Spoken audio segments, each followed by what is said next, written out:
আমনে চান্দু শুক্রবারের 2 রাকাত নামাজ পড়া আগে দিয়েও ফজর পড়েন নাই, পরে দিয়েও আসর পড়েন নাই, মাগরিব পড়েন নাই, সারা সপ্তাহ নামাজ পড়েন নাই, আমনের জুমার নামাজের কি দশা আমনে বুঝা। কোন বান্দার একটি আমল কবুল হলো কিনা এটার প্রমাণ হলো ওই বান্দাকে আল্লাহ তাআলা এটা কবুল করিলে দ্বিতীয়বার পরের আমল পুনরায় তাকে ওই আমল করার তৌফিক দেয়।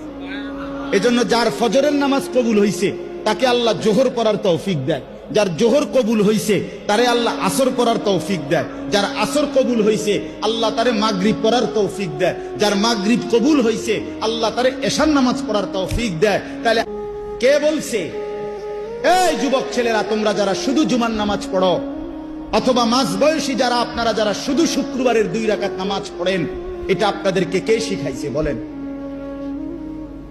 কার থেকে আপনারা এটা নিলেন বলেন? কোন আলেমে দ্বীন কোনদিন আপনাদেরকে বলছে যে এক মুসলমানের জন্য নামাজ শুধু শুক্রবারে? কথা বলেন না কেন? তাহলে এটা আপনারা কোত্থেকে নিলেন?